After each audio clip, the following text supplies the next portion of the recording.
My goddamn cat stepped on the mouse and it took me out of the game and I died. So I meant to pick up immediately where I left off.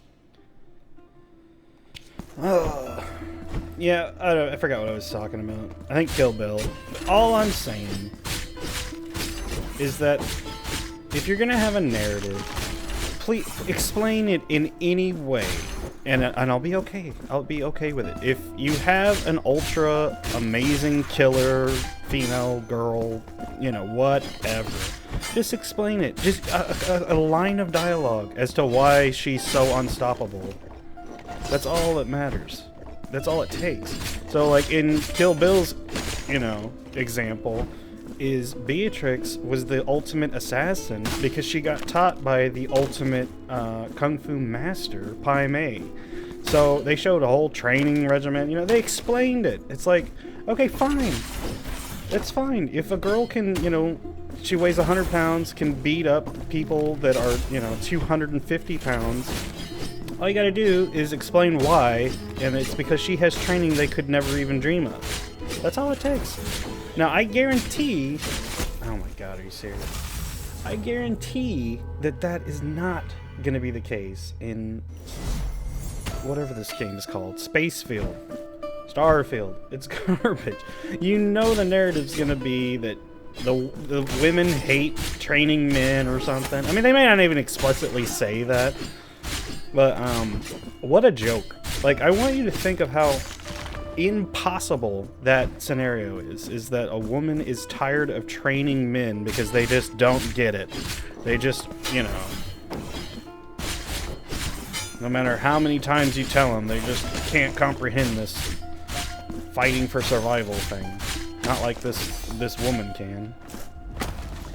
So, okay, look, maybe that doesn't bother you. Maybe I'm going off on a tangent for something that's just totally irrelevant to most people, but it takes me out of the game immediately. And you know, what is the point of video games if it's not to escape and, you know,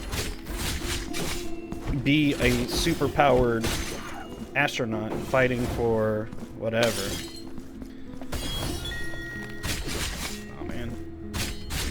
Because I can tell you right now, man, and I've never played the game, and, you know, maybe it won't be as bad as I'm making it out to be, but I can think of like 10 games in the last couple of years that follow this same formula. You know, God of War, one of the most badass protagonists in all of video game history, Kratos, got completely cucked out by the chick. What's her name? Freya. Think about that. You know, you kill Zeus as Kratos. And, you know, someone might say, like, oh, he's tired. He's worn out from battle. Okay, I mean, I guess. But, like, why is Freya any different? She looks to be as old or older than Kratos. That line, bow down to your queen, you know, I just wanted to turn the game off. Like, get away from me. I don't want to hear this shit, man. It's fake. And I understand that I'm talking about realism in a game where you are playing as a, you know, immortal god. Oh, really, dude? You want some of this? Dude, look, okay. It's politics in a game about being a mythological god where your sole purpose is ruining the gods of Olympus's lives. Like, you go from being the most brutal, you know, you kill people for being in your way, or not in your way. They just are there. And Kratos used to kill him. And now he's teaching these lessons to his son, because I guess he's had an emotional awakening. I don't know. But he's teaching it to his whiny-ass son, which is a whole nother tangent, is that piece of shit son who's literally just whines the entire game. I don't think I want to go down. I just want the Cessus. That's all I want. And I know it's in this area. Or I think it's in this... Where even am I? I'm probably going to have to backtrack more, dude. Oh, no. Did I just fuck myself? Dude, no. All I'm saying is that escapism is what games used to be for, and now we are so far off the fucking wagon. I don't know what to say. Like, these games make no sense. In a game, and I'm willing to, you know, accept ridiculousness, like Kratos jumping 400,000 feet into the air and slamming a pillar-sized fucking whatever column into a god's face. Yeah, I'll fine. Go ahead, go crazy. What I don't want is politics in that game. Like, get out of here. I don't want gender identity politics in these games. I don't want, you know, women to who are. Look, I understand there's female gamers. Are female gamers playing God of War? Like, is that their shit? Is that what they, you know? I mean, I can't even fathom the percentage of girl gamers playing God of War. And, you know, don't get me started with, like, streamers and shit. Like, as they buffalo through shit terribly. Just the worst gaming you've ever seen. And then they, you know, stream to hundreds of thousands of retards that'll pay them money to watch them fail at a game. It's, I don't know. Just don't get me started. Probably the most misogynistic person you've ever met, so I don't care. You know why I don't care is because this shit, this escape, this gaming, this all, whatever, name it, it used to belong to gamers. It didn't matter if you were a guy or a girl, that was not even in the conversation. It was just gamers. But now it's a bunch of fake gamers, people that don't have a... One time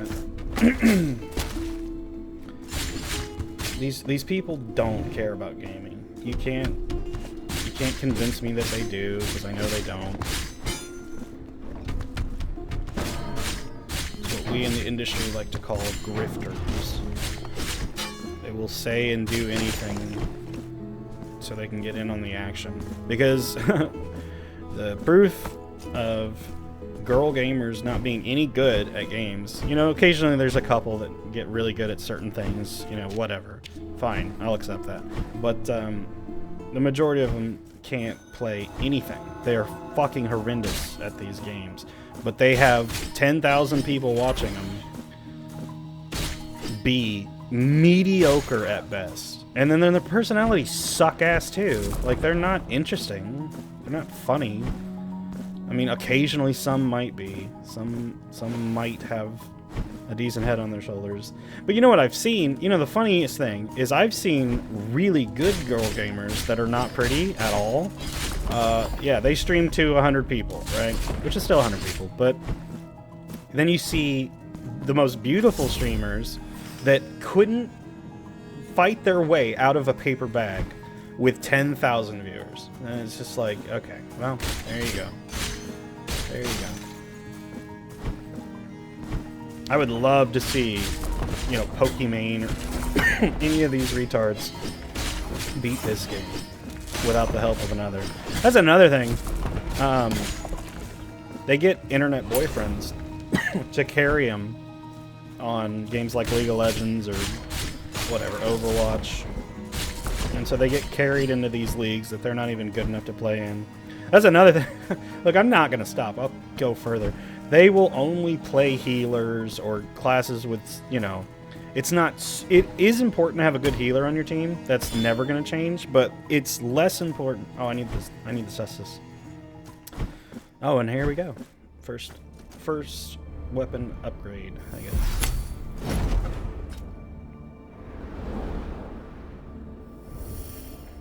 Weapon gained. Veredicto. Yeah, I know how to use it, dude. Thanks. Appreciate it. So now I'll be able to unlock the song doors or whatever. You'll see. It'll do a pulse. And then I have like platforms to jump on and doors will be unlocked. I just don't understand, you know, what is the point of placating to a demographic that doesn't even really enjoy... Okay, here's the thing. girl gamers existed long before Twitch, and, you know, they loved those games that existed.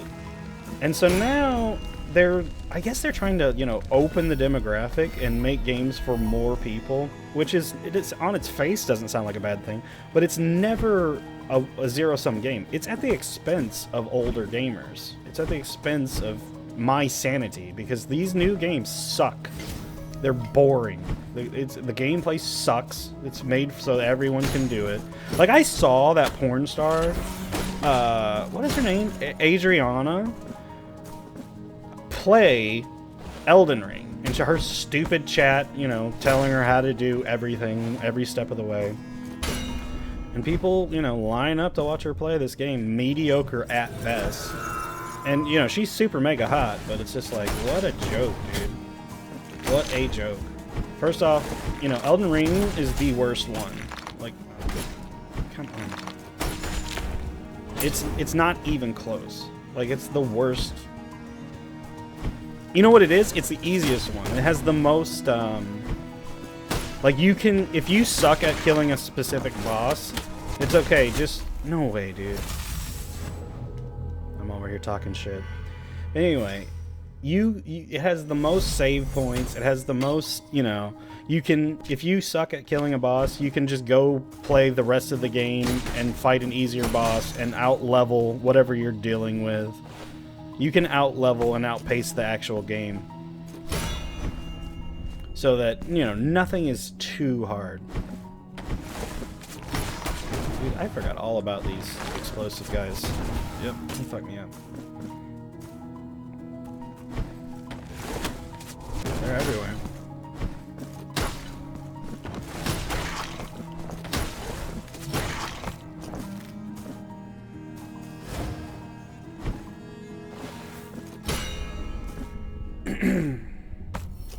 I'm not saying that Elden Ring is a bad game. I just know that it's not a progression of a game. Like, it's not getting more fun. It's not getting... I don't know how to explain it, man. Like, the games have stagnated for, like, almost 10 years. You rarely see new innovative gameplay. You definitely don't see better storylines. I don't care who you are. Like, the amount of people that like the storytelling in some of these games is staggering. And I almost feel like they're lying. Like, are they just lying to each other and themselves? Because I guarantee Starfield's gonna get really high scores, and people are gonna pretend that it's like a really intricate, awesome story. I don't believe them.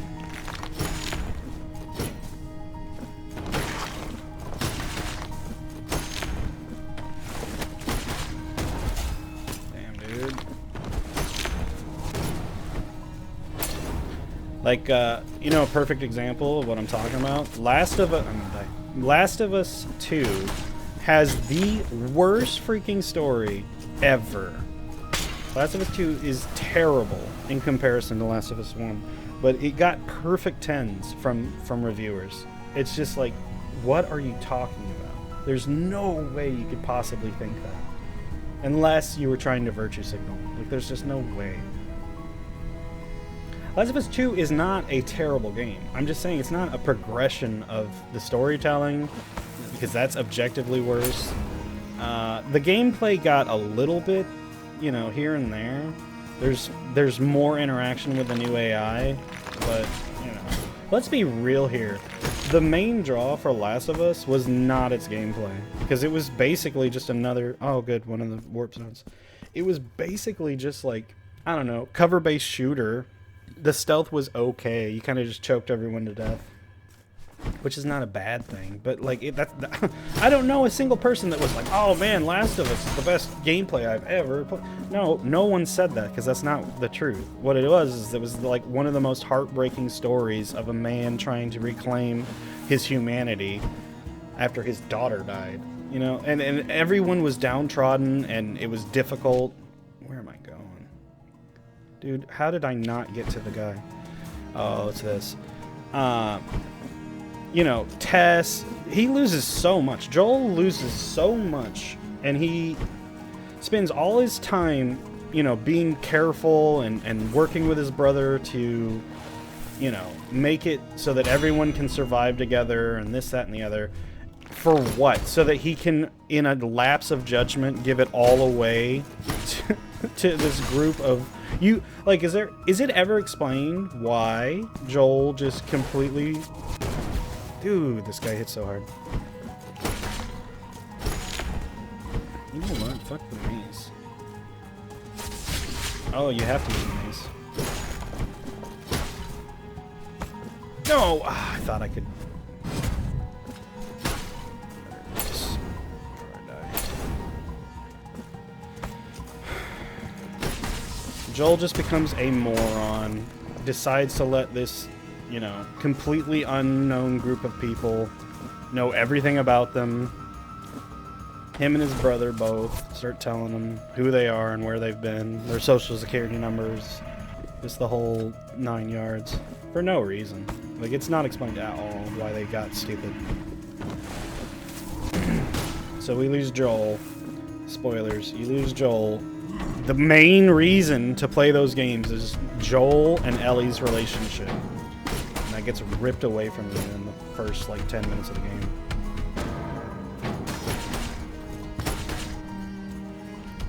It's so you can fall in love with the even better characters that are all killed promptly. Except for the one that killed Joel. She gets to live because, you know,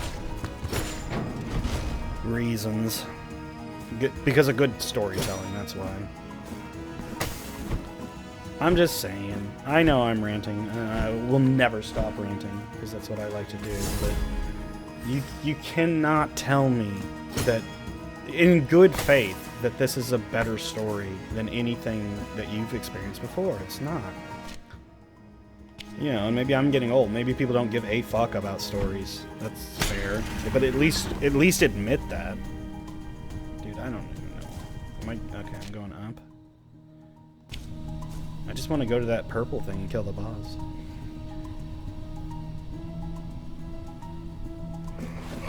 Probably supposed to.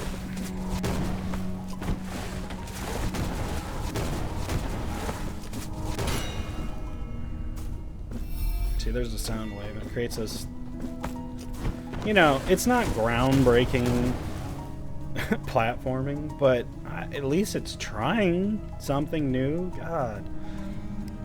I don't know how much more I can take of standing, you know, 10 feet away from something and just shooting it 4 million times. I'm being bombarded with terrible dialogue in between.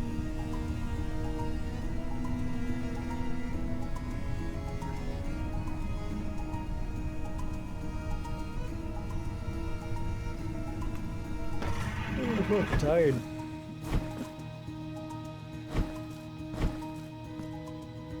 Wait, where am I going?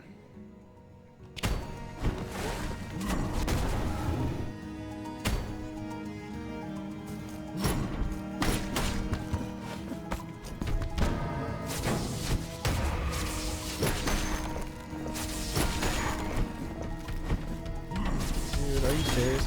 Oh. Later, bitch.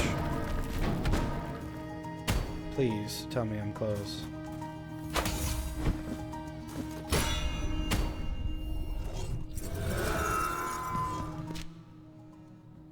Wait, what? This was all a circle? It was unbelievable. I mean, there's a ton of rooms. Oh, maybe I didn't go far enough. Ugh, I kind of want to go kill the boss. We'll explore later.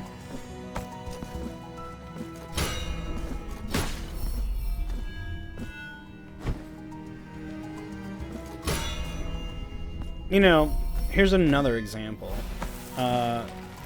Donkey Kong 2 is one of the greatest games I've ever played, platformer-wise. Like, I mean, you know, maybe it didn't age so well. But the new ones are so boring and bad, and oh my god. I don't understand. Like, and it got glowing reviews. But anyway, Tropical Thunder or whatever, like, Tropical Freeze. What a joke, dude. That is objectively worse. Oh boy.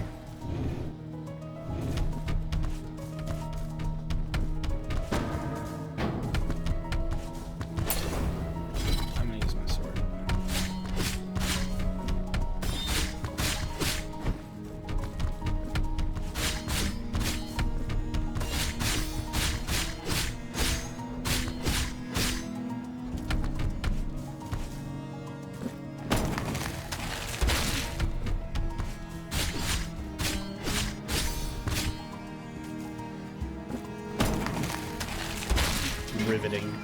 This game, first off, gets insanely more difficult as the game goes on, but second, I'd say it's only hard sometimes on the first playthrough. This is way easier than the first one. That's in large part because the controls are infinitely better. I could see people getting stuck on some of the bosses, but, you know, for the most part, you one-shot almost everything. And now that I've said that, I'll probably die horrifically over and over and over. We'll see.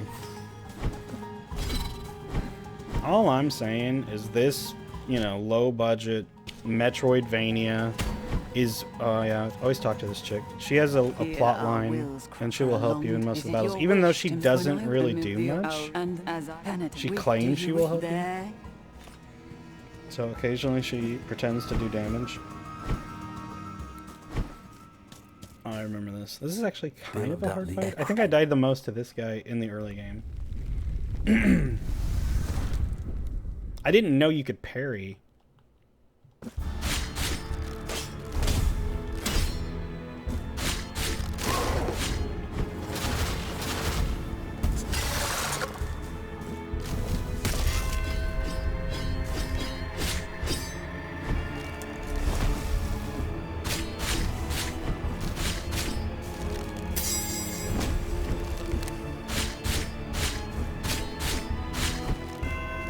Got really basic attacks, and you know, after playing some of the harder bosses, this guy's kind of a joke.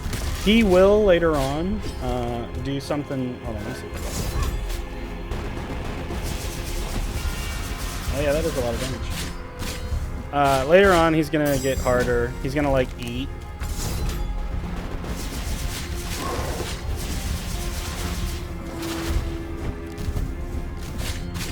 I think he has zombies on the little staff he's using to try to hit me with, and he's gonna eat those. I was trying to use magic, I don't know.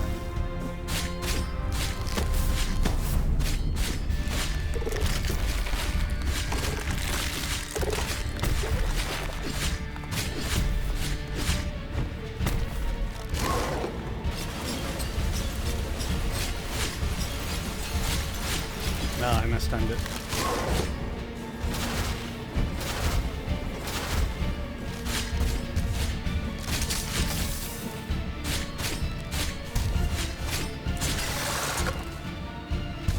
Ah, shit, I mean, that was way faster than I thought. No!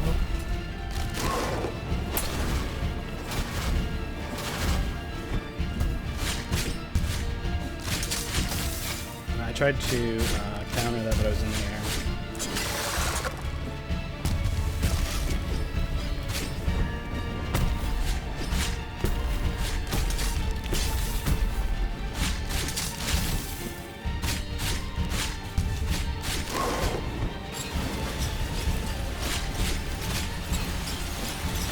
I got all quiet because it's kind of tense. I think if I get hit once, I'll die. Yep, right there. Unreal. He was one hit too. Alright, I'll make one more attempt at the boss. And probably turn it off for the night. What a joke. I got him to like one hit too.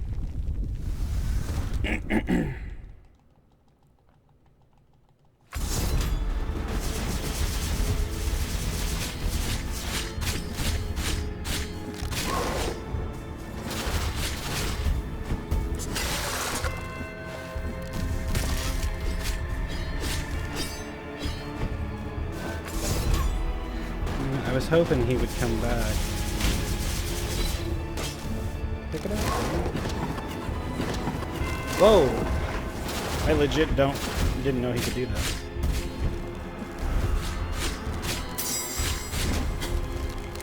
What do you mean, dude?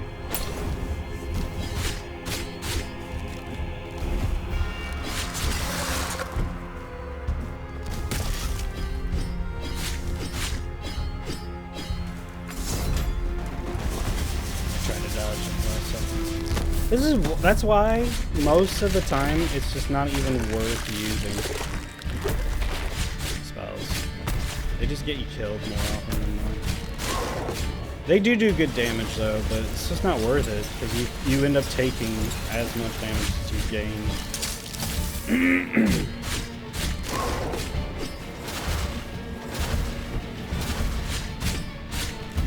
Motherfucker.